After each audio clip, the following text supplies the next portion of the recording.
Welcome back to the show where we run you through all the Dolphins news you need to know about. After running through the news you need to know about, we run you through the fan Q&A, we answer fans' questions. So much to talk about on today's show.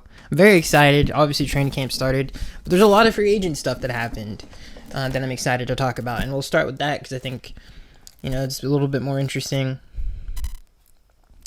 We'll start with the signings. The Dolphins, this comes from Pro Football Rumors. Dolphins sign veteran cornerbacks Jack Jones and Mike Hilton, which we'll throw this in here because we haven't talked about this yet. Artie Burns suffered a torn ACL, so he's out for the season. Kind of unfortunate. Obviously, he played at the University of Miami before he was drafted by the Giants. The Dolphins signed two corners. The first is former Patriots and Raiders quarterback Jack Jones. In a signing made official on Saturday, per a team announcement, Jones started 16 games for the Raiders last season and led them with 3 interceptions and 6 pass defense. So let's start with Jack Jones. I like Jack Jones. Omar Kelly, who's been on, obviously everybody knows who he is if you're listening to the show, longtime beat writer for the Dolphins, was saying how good he looked in his first practice in a Dolphins uniform. I think he's a pretty good corner. Obviously, he's had some off-the-field things, I guess, is his problem. But he's, been very productive. I mean, 16 pass defensed, 3 picks. I think 2 years ago, I know he had the pick 6 against Patrick Mahomes, or maybe that was last year. But Jack Jones is a very kind of decent corner, especially to pick up off the street like that. We'll see how that looks in this defense, and a good zone corner, good burst and zone coverage, physical tackler too. So a hard-nosed corner who has traveled, but we'll see if he can find a home in Miami. Hopefully he can. Coach Weaver, great coach. I love Anthony Weaver's defense, so I do trust him. We are going to talk about the bigger picture once we talk, but with the cornerback room, because I think there is some interesting topics. But I like Jack Jones. He's a decent player.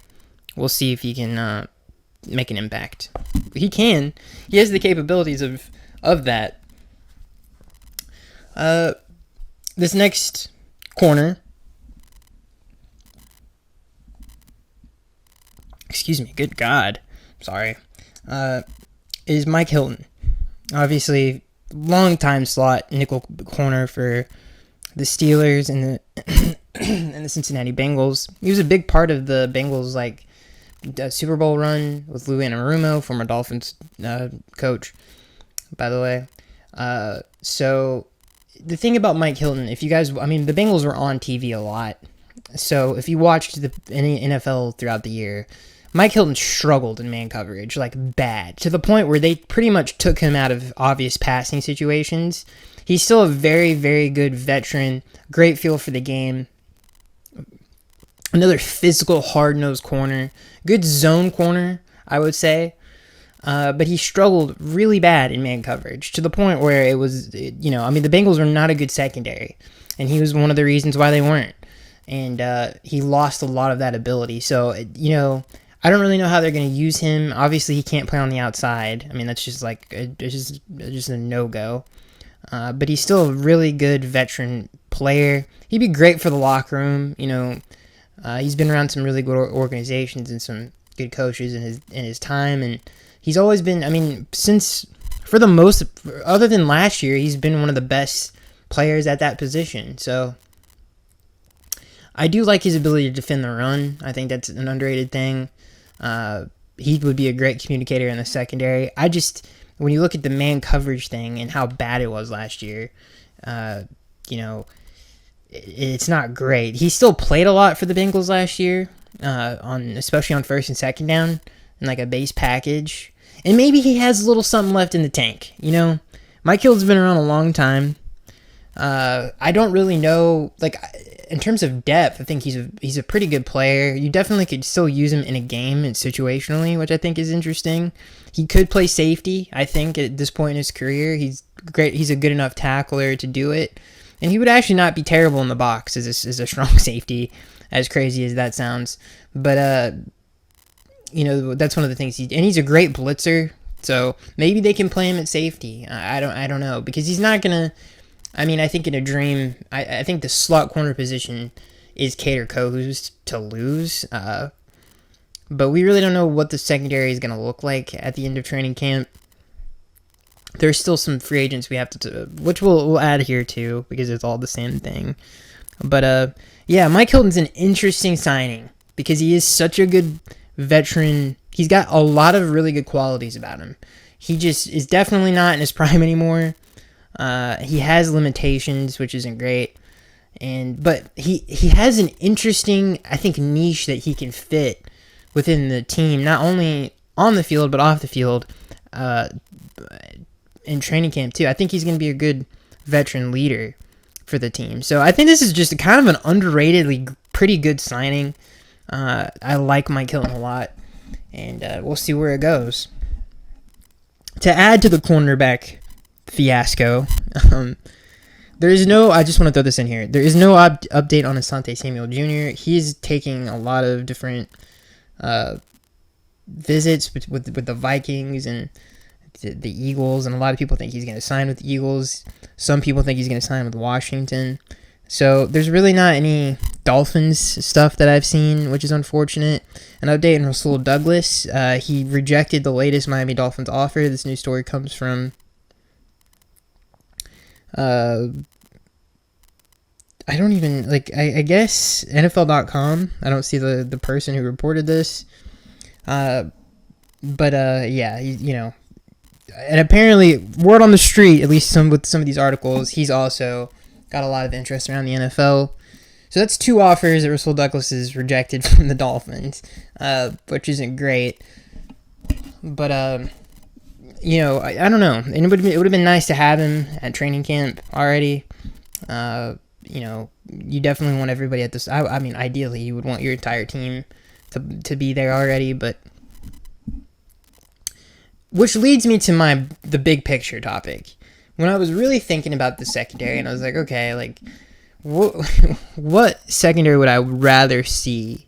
Would I rather see Rasul Douglas, who's a veteran journeyman corner, who's had some bad moments in his career, or would I rather see Ethan Bonner and Cam Smith play those positions with Cater Kohu in the slot, or maybe you have Storm Duck on the outside, who his numbers last year weren't great. In terms of pass rating against, but he's a young corner. Maybe he can improve. Obviously, Cam Smith, who's got a great athletic ability, he just hasn't put it all together on the football field yet. And not only that, but he can't stay healthy. So, there's issues there. But I would rather see Cam Smith, Cater Kohu, and Ethan Bonner. I think I would rather see those young players play. You definitely need. I think you definitely need a veteran corner. Although those guys have been around the Dolphins for a long time now, so it's not like they're rookies and they're stepping into something that they're not experienced with. But I am interested to see how good they are, how much they've improved. I mean, Ethan Bonner has gotten training camp hype for the last 2 years, so I want to see how these guys do. He actually had a pretty good preseason last year as well. So, I don't know. I would rather see that. I think at this point, other than I think Asante Samuel Jr. is the only exception because he's such a talented young player. But other than that, I would rather have these young players play. Maybe you get a Rasul Douglas to kind of compete or be good depth at that position. But I don't know. I'm really interested to see how those young players play. And actually, from all reports so far, they've exceeded expectations in some of the practices so far, which we're going to get into some of the practices later on.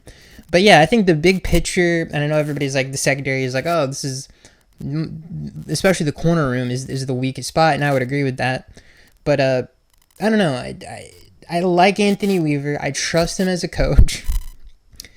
I think these are unproven young players, but they have potential. So I'm excited to see what they do. I'm having a hiccup fit. Sorry. What those players, the younger players, do. So I don't know. It's definitely a huge question mark. So we'll see. We'll see how things end up turning out. Other free agent news. And I know this is a big topic for especially Dolphins fans.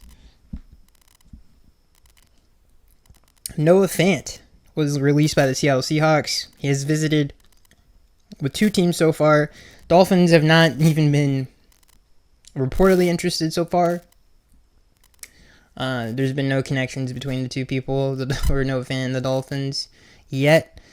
It seems like the Bengals really want him, so I wouldn't be surprised if that's what ends up happening, which is kind of funny because I was thinking, like, if you're Trey Hendrickson, how does that make you feel? But, whatever. If the Dolphins were to sign Noah Fant, and obviously they have a lot of cap stuff they're trying to figure out, they have the corner room, which is more important, that they're still trying to figure out. Obviously, they're still reaching out to some of the veteran players around the league. So I don't know if this is a player that's particularly on their radar, but in terms of a fit, he's a perfect fit. He's actually he's a more than competent run blocker.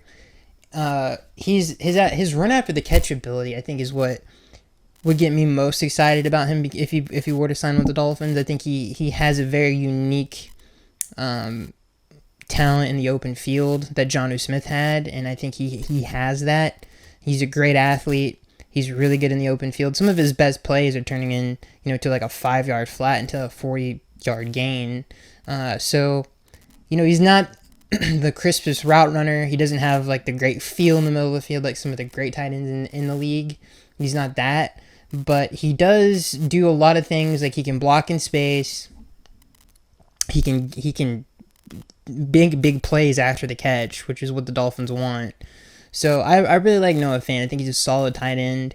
I don't know, like I said, I just don't think it's going to happen. But he would fit the scheme, and he would give the Dolphins a great depth at that position and great insurance in case Darren Waller doesn't work out. They have a very solid tight end who can come in and could have a career year, just similar to what Jonnu Smith did. In Mike McDaniel's offense. Mike's done this goes all the way back to Gary Barnidge. Now, I don't know if anybody knows who Gary Barnidge is, but, Gary Barnidge used to be a Cleveland tight end, and when Mike was with Cleveland for, I think a year, he had 1,000 yards. So Mike has had a really good track record with getting the most out of players, especially at the tight end position, even in, Atlanta with Austin Hooper. So yeah, this could happen. He's a great athlete. He's young. So, yeah, if that were to happen, I would be pretty excited about it. Don't think it is going to happen as much as, it's kind of a bummer. But, the Dolphins have other things that they're obviously trying to figure out, especially with the corner room. And, I don't know, maybe it does happen. I don't know. The Darren Waller thing gets weirder and weirder the more it's been reported on. If you guys watched, and this is just really quick, so we can move on to the next news story. I don't want to go off on too much of a tangent, but if you guys watched the Darren Waller introductory press conference, he was like, "Yeah, I didn't even know that the deal was the deal was happening. It wasn't like, oh, I'm coming out of retirement, I want to be a Dolphin. Can we reach out to the Dolphins?" They just traded for Darren Waller. They didn't even know that he wanted to play. It was very weird. I don't know if I believe that story that the Dolphins just traded for Darren Waller. They had to have known that he would play for the Dolphins to make that trade. It's a weird situation. Darren Waller is a very talented player. And it sucks that he started the training camp on PUP. Same thing with Leon Eichenberg. Throw that in here. But, yeah, Darren Waller, I just, again, this reminds me of Odell, but at least he's at training camp. I mean, if anybody remembers, Odell wasn't even in the building, for God's sakes. So, at least he's there, but Darren Waller has a great potential in this offense. So, I just hope things can work out. And if you go back and watch his Giants film, or just video, not to say film, he still had it. He was just on an awful team. But anyway, yeah, the tight end situation could become, it could be great. Just depends on how things kind of shake out. And again, we just talked about how good Mike McDaniel is with tight ends and his track record. Darren Waller's talent is absurd. And tight ends do age well when it comes to, production. So, we'll see what happens with it. I'm still really, really excited for preseason to see how he looks in this offense. This next news story actually, like, I was like, whoa. Like, it kind of caught me off guard. And then I kind of got depressed because I was like, I kind of see where this road's going and I don't like it, and it kind of makes me mad. But anyway, the Raiders, this comes from Pro Football Rumors, the Raiders cut Christian Wilkins, obviously a long-time fan favorite, one of my favorite Dolphins of the last 5-6 years. I love Christian Wilkins a lot. He was a great player. He was a great Dolphin. He was just great. I love Christian Wilkins.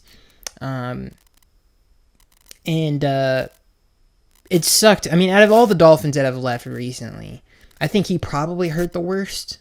I mean, Javon Holland kind of hurt, but even though, like, it kind of got weird at the end, but Christian Wilkins was always awesome. You know, the fact that he's just out there is crazy. Now, he has a lot of issues with his feet or his foot. He has a fracture in his foot that will keep him from even being able to do anything for a while because he had a setback with his rehab.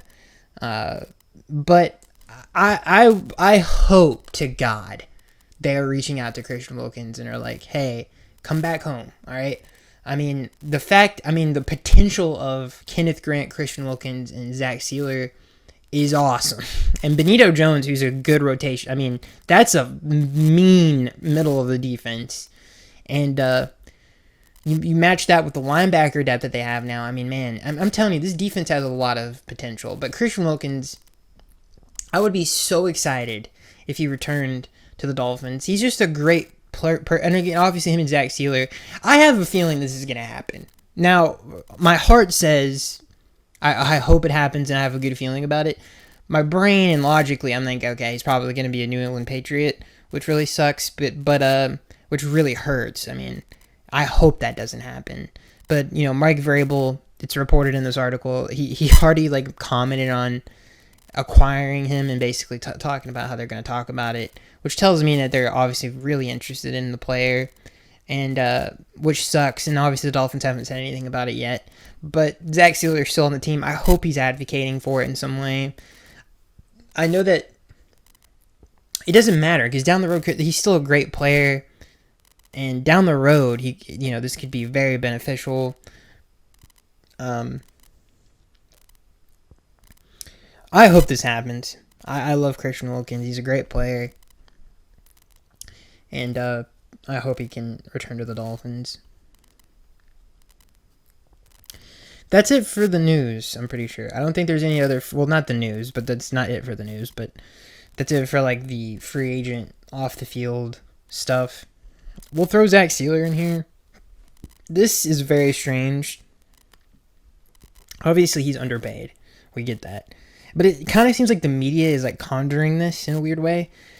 Because we haven't really heard anything about this until... I mean, obviously, training camp is a little bit different. Obviously, training camp hasn't happened. But you've heard, like, other players are like, yeah, we're probably going to hold out. Like weeks before training camp starts. I haven't really heard anything about this until, like, pretty much when training camp has started. So, I don't know. It was kind of strange, but...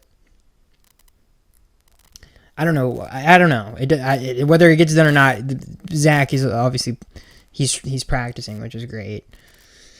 And I hope he is advocating for Christian Wilkins. This is first training camp thing we're going to talk about, which I think is really interesting. This comes from the Palm Beach Post. Miami Dolphins players are running post-practice training camp sprints. They're sprinting after practice. So this is the reason for it. There were too many... Again, this comes from the Palm Beach Post, which, by the way, Palm Beach Post is goated with the sauce and is honestly, I think, the best... I think is the best Dolphins articles. They have the best Dolphins articles. So this is why they're running sprints after practice. There were too many penalties in the second Dolphins training camp practice. McDaniel has had officials at the first two practices, which is earlier than usual, which I think is awesome. There were in particular too many pre-snap penalties. So that is why they're running sprints, is because there was old school type football stuff. You messed up, run a sprint. Obviously, Bill Belichick was famous for this recently because he's a more modern coach who did it a lot. He would make the players run up the hill and stuff. There's a lot to break down with this particular story. Number one, why they still have pre-snap penalties. This is the fourth year in the offense is blows my mind. I know it's the first few days of training camp, but my God, all right, what are we doing, right? And I'm glad Mike is trying to fix it early, which is awesome. I think that's a great move. Even the article points out that that's not normal for officials to be there this early in training camp. So I'm glad they're trying to like, hey, let's make sure we get this right as early as possible. So that's great, but it is still kind of like, how are there? And I know they have a lot of new. That is true. They do have a lot of new offensive players, so maybe that's the reason. And they got to get ready. I mean, you know, but I think the good thing is that first of all, they're, you know, I do, you know. I've been watching a lot of old America's games, which is like, oh, here, you know, it's basically a mini docuseries on older football teams and how they would, you know, run sprints when they would mess up. So something about it, I was like, yeah, I like it. It just, you know, I don't know. It works. I mean, it works for some of the better teams, and I'm glad that they're doing something like that. It's very old school, very cool. And I'm glad he's trying to fix it earlier on this time around. So I thought that was an interesting article there. This next news story, again, comes from the Palm Beach Post. Quinn Ewers. This is the third Dolphins training camp practice when this took place.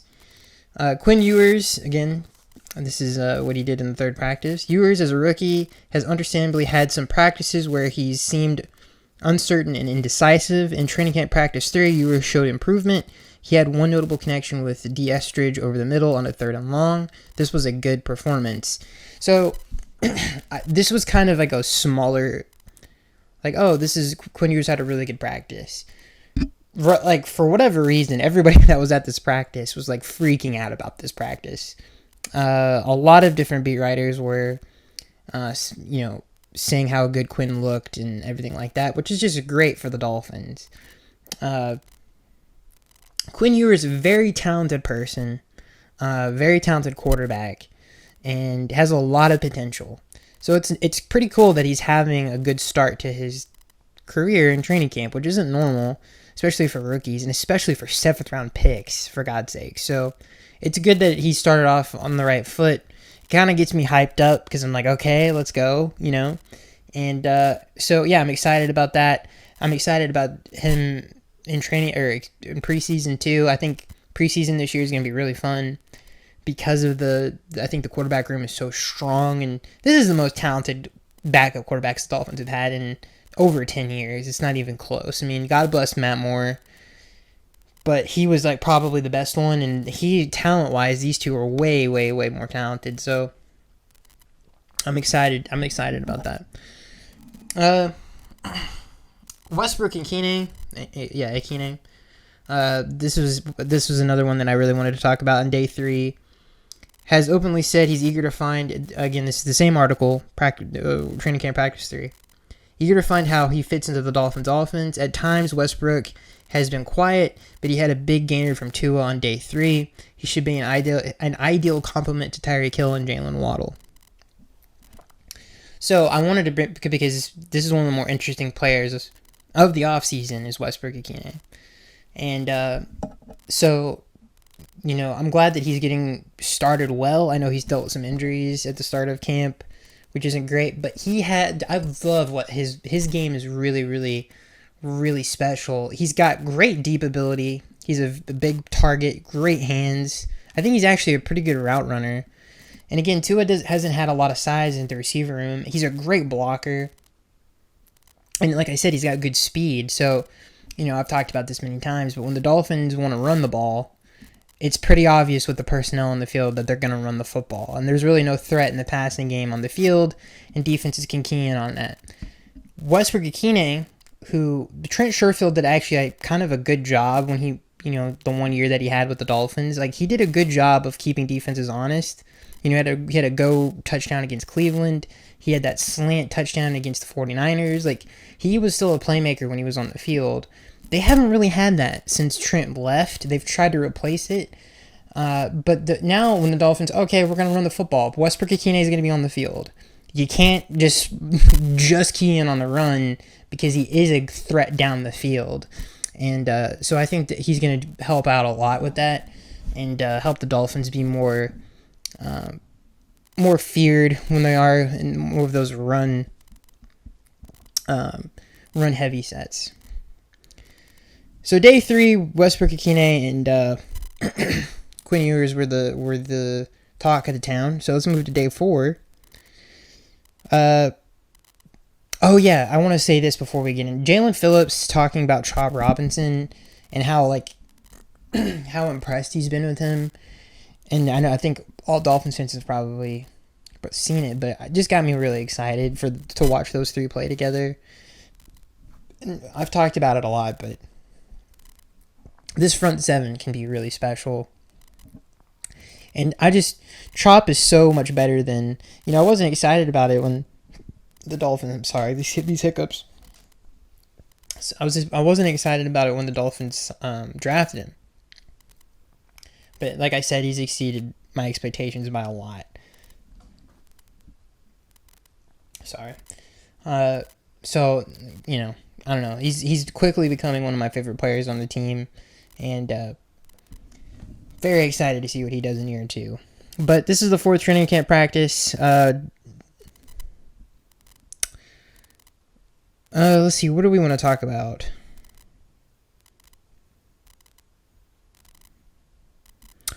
Okay, I guess here are some things. These are some plays from the 4th practice. AJ Henning hauled in a long pass from Tua. Kader Kohu left with an apparent Dolphins injury. Cornerback Kader Kohu was seen by trainers after limping off early in practice. He left the field for further evaluation. He was injured covering Tyreek Hill. Jack Jones had a pass breakup. Omar Kelly said in his first practice he looked really good. Devon Achane has the orange jersey, given the top player from the previous practice. I forgot to mention Devon. He's had a very good training camp so far as well. And the offensive line, from what I've heard, especially in the run game, has looked really good. So that's exciting. Tua, or from what I've read, not what I've heard. Tua had an apparent miscommunication with Tyreek Hill on a passing play. Alexander Madison powered through the middle for a long run. Miami spent a good deal of time working on the run game, which is obviously something that they had and then lost. But that's something that I'm excited about because that interior of the offensive line is really good. And Aaron Brewer hasn't really done anything with the team yet, which sucks because you want to get the chemistry going. But the fact that they have looked this good in the run game against a very stout defensive front for the Dolphins is a good sign. And I'm glad that they're working on it as much as they are. Tyreek Hill energized by presence of Dolphins fans. Tyreek Hill appeared to be energized by the presence of fans. Zach Wilson showed zip on a good connection with rookie Andrew Armstrong. Jordan Brooks made a few plays in run support. Mika Fitzpatrick picked off a Zach Wilson pass. Mika Fitzpatrick had an interception on a long ball from Zach Wilson. The pass was intended for Taj Washington, another player to keep guys' eye on.